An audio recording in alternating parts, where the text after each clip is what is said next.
So this is a tutorial for the long-range transport model, the HYSPLIT model. So this is a model that can do kind of two things for you. It can do one, it can tell you where is the air coming from to these specific sites that you're interested in, like these ones in New England, or it can tell you where is your air going to. So if you have some air you're concerned about, some pollution, and maybe you want to figure out where is that going to go. So the first here is called a backward trajectory. And you're basically asking, where is the air in your city? Where did it come from? And in this case, over here, you're looking at a forward trajectory, and that is when you're interested in figuring out where is the site in your city going to. So those are basically the two things that the HYSPLIT model can do for us. And it's used by the Vermont Department of Environmental Conservation to forecast air pollution and air quality. So the trajectory is an estimate of air mass movement over space and time, and it's really a simple but really useful tool for figuring out and forecasting air pollution. And again, it can do this forward trajectory, which means that you want to know where the air in the place that you're interested in is going, or you can do a backward trajectory, which is where is the air coming from to the place that you're interested in. And this is an online model that you guys can access relatively easily. And I'm going to do that in this video here for you guys to see. There are also these slides that I won't go through here slowly, but they're available in a PDF on Blackboard for you guys to check out as well. Okay, so let's just do this online. Here is the website online. It's a NOAA model. So you're going to go and you'll do this get run HYSPLIT. And then you'll go right here to the run HYSPLIT trajectory model. And you're going to want to compute archive trajectories. So this means we're going to look at where the air came from at times in the past. All right. So here you're not really going to do anything. You're going to leave these options checked just as they are and go ahead and click next. And then here we're going to choose the database of information that we want to use. And what we want to use is this EDAS 40 kilometer for the US from 2004 to the present. So I'm going to select that. And then come down here, and the easiest way to do this is we're going to be looking at Vermont, at Burlington, Vermont.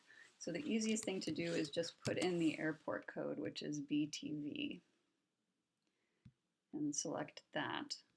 And then we'll say next. Okay, and then the next thing we want to do is the date that I'm going to show you guys how to look up is May 31st, 2010. And the format here is a little bit weird. EDAS is your database that we're using. And then it goes month here, and then these next two numbers are the year.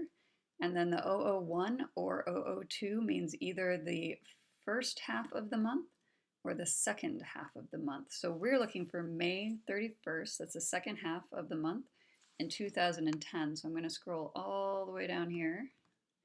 Up there's some 10s, so I'm getting to the right place. So May, so here we are in May 2010. We're the 31st, we want the second half of May. So we're going to click on that one right there and go next. Okay, now we've got a whole bunch of options. This one's already checked for backwards, and that's what we want. We want to see where's our air coming from. Forward, remember, would be where's our air going to. We're going to leave most of these things the same. You probably will actually have to change the day, and the hour is in UTC time, which is sort of a strange time, but 8 a.m.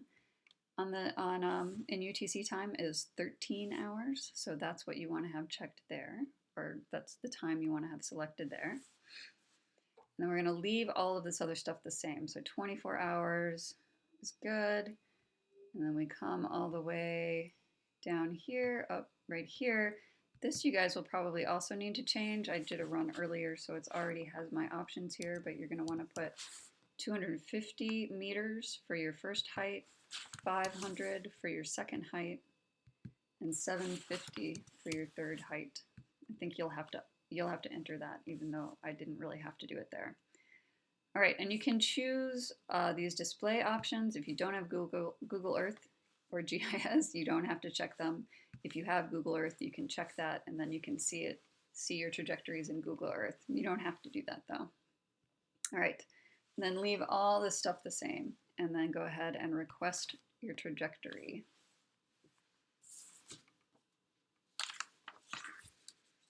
Okay, and it will take a couple of seconds to come up with your trajectory. You don't have to reload or anything, it just does that by itself. You can kind of see it doing it there. And there it is. It's pretty quick. And here you can see this is where our error is coming from on this particular day in 2010, way back when. Yeah, so that's basically it. You can click on these other kinds of plots if you want to. If you want to see the GIF, there it is. If you want to check out Google Earth, you can do all of that if you so choose. All right, so these are all in the PDF that's attached. I'm not going to go through it slowly. It's basically what we just did on the internet. This is what your output would look like in Google Earth if you wish to look at that. And this is a different day, or no, this is actually hourly PM 2.5, so these are really small particles, less than 2.5 microns in diameter. So you can see this over here is showing you this really hot spot, basically, of particulate matter in Vermont, but not anywhere else really around in the US. So, and you remember what our trajectory looked like, right, coming down from Canada. So here's our little spike of 2.5 particulate matter.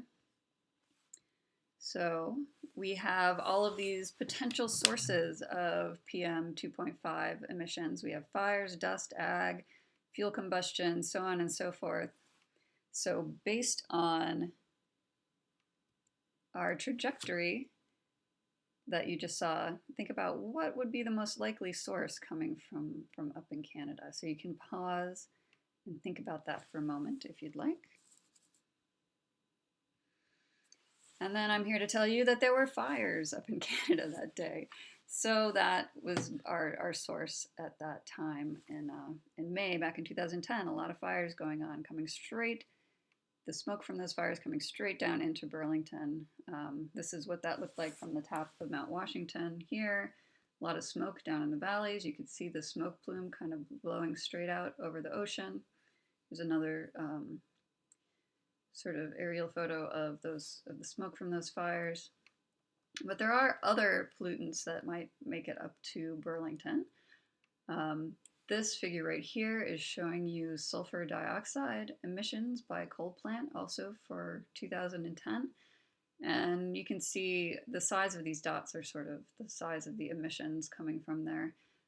So you can see we have, depending on which way the wind is blowing, we might have sort of a different source of air pollution in Burlington. And so this is a different day. This is July 7th, 2002, and you can see pretty hazy day. This is not a very common sight in Burlington, at least not in my experience. This is what it usually looks like over here. So where is our air pollution coming from on this day? These are the highest weighted trajectories for particulate sulfate.